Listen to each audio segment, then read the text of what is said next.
Tinapay mula sa langit. A daily morning devotion with CRC family.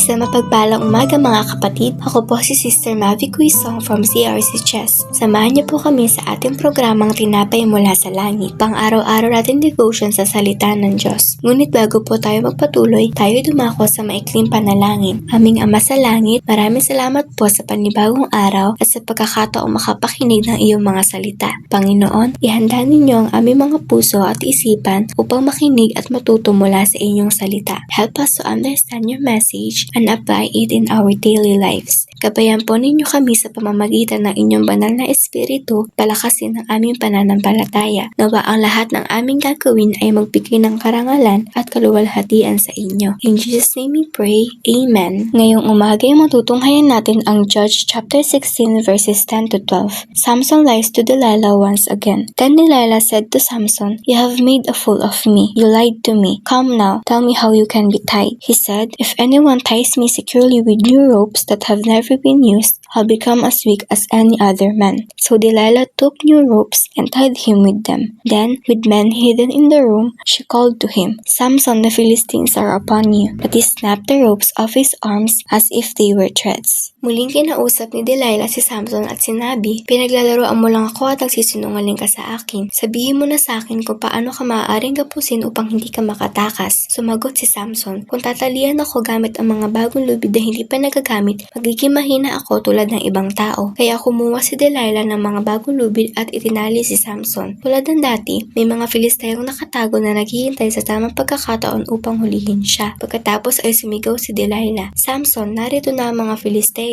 Ngunit muli, madaling napatid ni Samson ang mga lubid na parang simpleng sinulid lamang. Makikita sa pangyayaring ito na patuloy na nilalaro ni Samson ng isang mapanganib na sitwasyon. Kahit malinaw na nais ni Delilah na malaman ang lihim ng kanyang lakas upang maipagkanulo siya, nanatili pa rin siya sa relasyon at patuloy na nakipaglaro sa tukso. Dahil sa kanyang damdamin para kay Delilah, tila nawalan siya ng tamang paghatol sa sitwasyon. Ipinapakita rin nito na maraming tao ang kusang nananatili sa sitwasyong nagdadala sa kanila sa kasalanan, kompromiso o kapahamakan. Sa halip na lumayo sa panganib, patuloy silang nananatili rito hanggang sa tuluyan silang mahulog. Ang maling relasyon ay maaaring magpahina sa ating espiritual na pag-iisip at pagdedesisyon. Ang paulit-ulit na pakikipaglaro sa tukso ay maaaring humantong sa pagbagsak. Kapag malinaw ng may panganib o masamang impluwensya, mas mabuting lumayo kaysa manatili. Ang karunungan ay hindi lamang pag-alam sa tama, kundi ang paggawa ng tamang hakbang upang maiwasan ang kasalanan. Sabi nga po sa 1 Corinthians chapter 15 verse 33, "Huwag kayong papaloko. Ang masasamang kasama ay nakakasira ng mabuting pagkatao." Ang talatang ito ay nagpapaalala na ang maling impluwensya at masasamang samahan ay maaaring makaapekto sa ating pag-iisip, mga desisyon at relasyon sa ating Diyos, gaya ng nangyari kay Samson. Ang Judges chapter 16 verses 10 to 12 ay nagpapakita kung paano unti-unting nalalagay si Samson sa panganib dahil sa kanyang patuloy na pakikisalamuha kay Delilah. Bagamat hindi pa niya ibinubunyag ang tunay na lihim ng kanyang lakas, malinaw na hindi niya pinapansin ang mga babala sa kanyang paligid.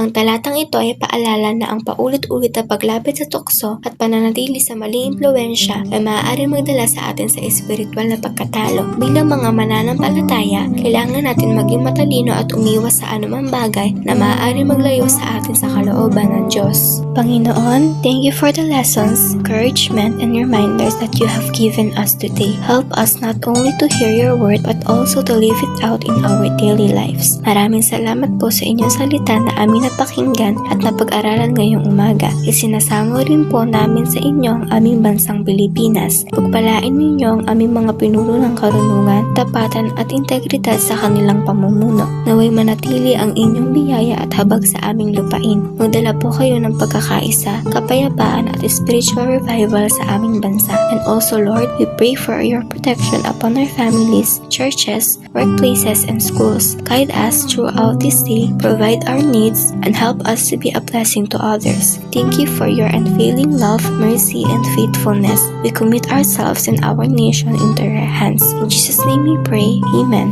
Maraming salamat po sa inyong pakikibahagi sa ating programa. Lagi po natin pagnilayan ang salita ng Diyos mula sa ating puso dahil lubos sa magiging kaunawaan natin dito. Muli po ninyo kaming samahan bukas sa pagninilay ng kanyang mga salita dito sa programang Tinapay Mula sa Langit. Malaya po ninyong i-share ang video na ito upang kayo rin ay maging pagpapala sa iba. Pagpalain po tayo lahat ng ating Panginoon. Magandang umaga.